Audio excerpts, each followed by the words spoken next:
estás acá, seguramente también quieres ver el mundo arder.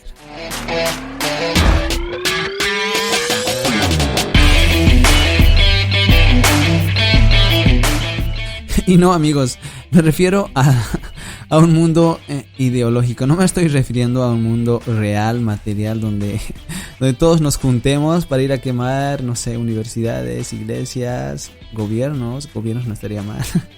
Pero no me refiero a esa idea de quemar esas cosas, sino de ver arder esas ideas retrógradas, esas ideas, esos paradigmas podridos que nos hacen vivir mal como ciudadanos, como sociedad. Y que definitivamente podemos cambiar. ¿Ok?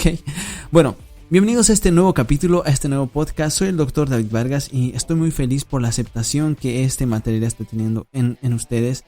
Y bueno, son temas que tenemos que hablarlos y que definitivamente como médicos, y no solo como médicos, sino como seres humanos, nos van a ayudar a vivir mejor.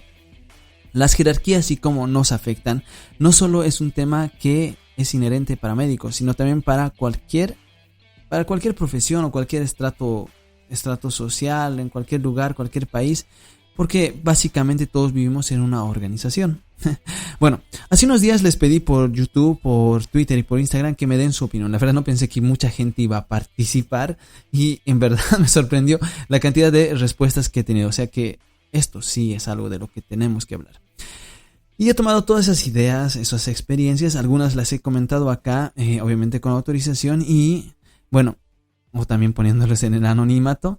Espero que este trabajo les guste mucho y podamos reflexionar y tener las ideas más claras después de este podcast.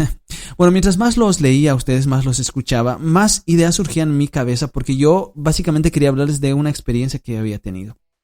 Bueno, de unas cuantas experiencias. Y me preguntaba, por ejemplo, ¿por qué existe esto? O si realmente, ¿por qué funciona mal? Si es que está bien que exista, ¿sí? ¿Por qué es tan diferente en otros países, por ejemplo, respecto a Latinoamérica? ¿De qué depende este cambio? ¿De qué depende esta forma de trabajar? Y había preguntas, por ejemplo, que surgieron a medida que ustedes me decían que tienen que ver mucho el sexo, o sea, el género. ¿Realmente es tan importante el género de alguien a la cabeza o en el orden de los subalternos? Y lo más importante, ¿es posible que cambie? ¿Qué nosotros podemos hacer para que esto cambie? Definitivamente es algo con lo que nosotros vamos a lidiar. Y sí, la palabra que estoy diciendo es lidiar, que la utilizamos para enfrentar problemas, porque por el momento este es un problema muy grave en Latinoamérica, ¿ok? Bueno, yo tenía un docente más o menos en tercer año de carrera y nunca lo voy a olvidar porque son de esos docentes que seguramente a ti te han tocado también. Así es, doctor Hinojosa, me acuerdo de todo. Me acuerdo de todo lo que nos hiciste. Bueno, ese es punto aparte. Fue donde la primera vez yo me encontré, o sea, me enfrenté como ser humano a este conflicto social, ¿ok? Porque este docente, bueno, seguramente te va a recordar a esos docentes que tú tuviste. Si tú, por ejemplo, estabas en su clase y respirabas más de 18 veces por minuto, más de lo fisiológico, ya a él eso le molestaba, ¿ok? Nada, mentira, estoy siendo muy exagerado, pero bueno, cosas así. Por ejemplo, que alguien que esté muy cansado de llegar a clases, porque como estudiante de medicina pasas clases todo el día, vas al hospital, ya están haciendo prácticas clínicas para esta etapa de tu formación. Entonces, llegar muy cansado, a veces cabecear, a veces tener un poco de sueño, y ya eso era muy molesto para él. La respuesta que él tenía a esa situación era realmente, o a cualquier situación que a él no le gustaba, era una respuesta muy, muy mala, inadecuada. Realmente respondía mal. Él terminaba clase, suspendía, gritaba, corría a los estudiantes, o sea, los maltrataba, ¿sí?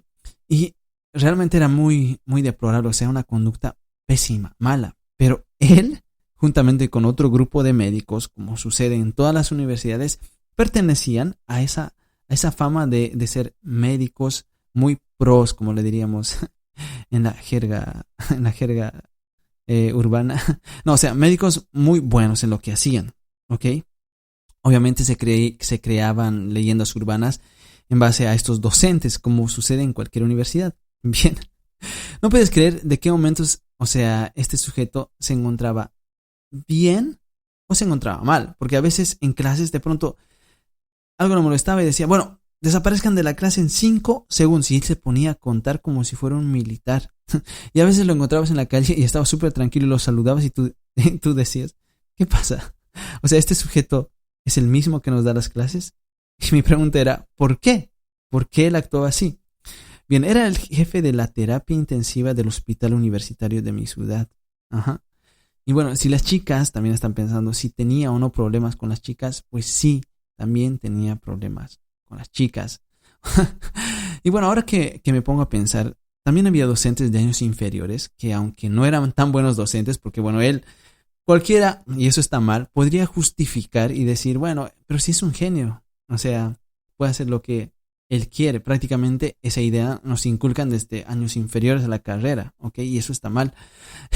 Y bueno, había docentes que sí eran malos y aún siendo malos, te trataban de la verga total, ¿ok? O sea, me acuerdo de ti también, Diendo, de Anato, Padilla de Histología. Bueno, y es a lo mismo, ¿sí? O sea, desde que estamos en primer año, uno se acostumbra a recibir malos tratos y asimilamos que el maltrato del que está arriba está bien y es cultural, ¿sí? Que si sos el nuevo, tienes que arreglártelas como puedas. Si sos el que llegó recién o el inferior, tienes que hacer lo que estén arriba, lo que ellos quieran, ¿ok? Y aguantarte porque no puedes hacer nada, porque si dices algo, te ven como si fueras inferior o insuficiente o no estás hecho para esta carrera, ¿sí? Y hay un problema también acá, obviamente muy obvio, que es respecto al género, que ese tema lo vamos a ver en otro video, ¿sí? Y porque me han llegado varios mensajes de chicas que solamente por ser chicas ya les trataban mal, ¿ok? Bueno, ahora tú dirás, David, pero estás hablando solamente del lado malo. Sí, obvio que sí, porque este es el lado que nosotros tenemos que cambiar. El problema de la jerarquía mal distribuida, de ese abuso de poder, está acá.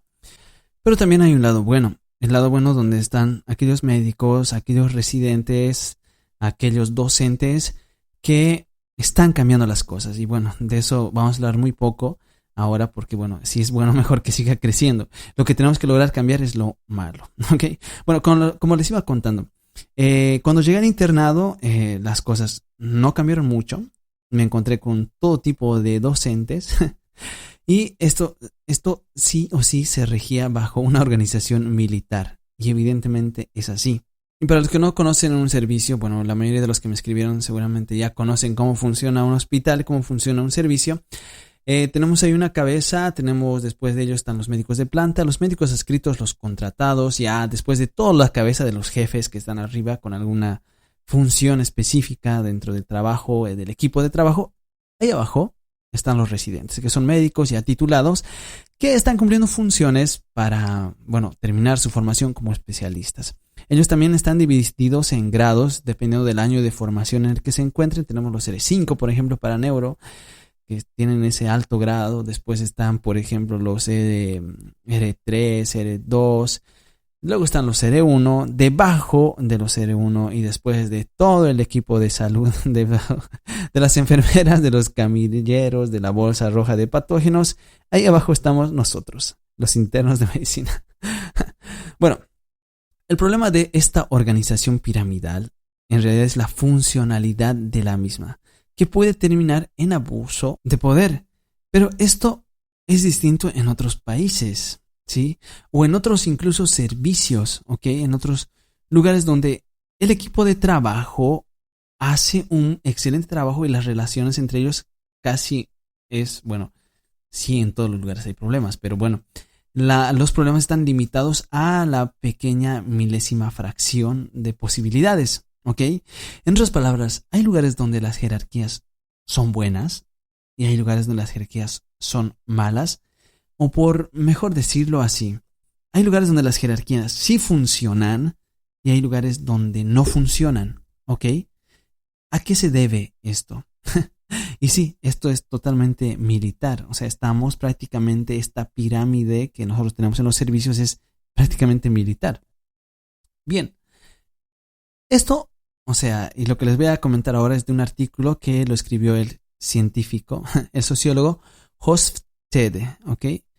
Y nos responde el por qué. Él estudió esto que es una medida de las jerarquías. O sea, las jerarquías se pueden medir, la respuesta de los individuos a las jerarquías. Sí, se llama índice de distancia de poder. ¿Ok? Bien, para que me entiendan acá. Un índice alto de distancia de poder quiere decir que esa cultura o esa organización social es una organización muy vertical, donde hay una cabeza, ¿sí? Y todos los demás sujetos de esa organización aceptan y esperan las órdenes de él y bueno, simplemente acatan, ¿sí? Son, por así decirlo, sujetos que, o sea, son culturas donde se acepta como tal la desigualdad, ¿ok? Y eso puede ser muy, muy marcado cuando el índice de distancia de poder es muy alto. ¿Qué países tienen un índice de poder muy alto? Lo tienen China, por ejemplo, o sea, Corea, todo ese lugar. Tiene Europa Oriental, ¿sí? Además, adivinen que acá Latinoamérica, México se lleva el primer lugar en Latinoamérica con índice de poder muy alto. Y bueno, luego estamos ahí metidos los latinoamericanos. Ahora bien, el otro lado, tenemos el índice de distancia de poder bajo. ¿Qué países están con un índice de poder bajo? Gran Bretaña, Europa como tal, sí, la mayoría de Europa, Estados Unidos, sí, donde la distribución de poder es un poco más horizontal. Evidentemente, sí hay una jerarquía, pero esto es más horizontal, donde las culturas aceptan esa distribución, o sea, la distribución desigual es poco frecuente. ¿Ok? Bueno, ahora bien, ¿qué tiene que ver Host Fede, esto de los países, con la medicina? Porque la medicina, igual que la jerarquía militar, tienen esta estructura muy verticalizada. ¿No? ¿Sí? Catalogada por Host Fede como una cocultura, la medicina es un excelente ejemplo para una organización con un índice de distancia de poder alto, en la cual la línea de mando está claramente marcada por las decisiones del médico ahí arriba, el jefe, sí, rara vez son cuestionadas, muchas veces por temor a romper el código de conducta establecido. Voy a repetir esta frase, raras veces son cuestionadas, ¿ok? Y eso nos ha tocado vivir a todos, o les va a tocar a los que recién van al internado, bajar la cabeza y aceptar y decir, sí doctor, así es doctor, sí doctor, lo siento doctor, discúlpeme doctor. Y bueno, es algo que tiene que cambiar. Dos artículos publicados en el periódico The New York Times y la prestigiosa revista del New England Journal demuestran la toma de conciencia sobre este problema. En estos dos artículos, las oncólogas Pauli Chen y Ranjana Srivastava alzan la voz sobre los riesgos y ocasionalmente fatales consecuencias que surgen como resultado de esta barrera de la comunicación. Ajá. Subrayo, barrera de la comunicación. Si se dan cuenta, cuando solamente una persona toma las decisiones o esta persona tiene que aprobar las decisiones de los demás, definitivamente aquí hay una barrera, no hay una participación. El lenguaje solamente es de ida, nunca es de vuelta, ¿sí? No hay retroalimentación. Por lo tanto, esto puede empeorar la situación, sobre todo de las relaciones entre médicos, pero la relación médico-paciente puede verse muy afectada. ¿Ok? Hay una gran reticencia al temor y cuestionar las decisiones del superior. O sea, si tú te pones a cuestionar y decir algo, yo creo que esto, no, ya estás retenido 2 fines de semana ahí haciendo guardia, castigado, ¿no? Y solo porque dijiste algo que podía, no sé, ser diferente o no lo sabías, ¿ok? Bueno, algo así le está pasando en este preciso momento a uno de mis amigos que me escribió desde Bolivia. Gustavo, si estás escuchando esto, mándame un mensaje porque te tomé de ejemplo. Al ser inferior, ¿sí? Él, por ejemplo, un médico joven, quiere cambiar algunas cosas, ¿sí? O sea, todos los que hacemos medicina tratamos de hacer medicina basada en la evidencia. Entonces, cuando sale algo, lo leemos, tratamos de leer, estar actualizados y aplicarlos en nuestros pacientes, ¿sí? Ok, pero acá nos chocamos con que hay un jefe de servicio para él que está rotando en ese hospital, que bueno, sí, aunque hay médicos de base jóvenes, ellos quieren hacer cambios diferentes, no se puede porque el médico superior no lo aprueba, ¿ok? Porque ellos siempre lo hicieron así, siempre en el servicio se hizo así, y bueno,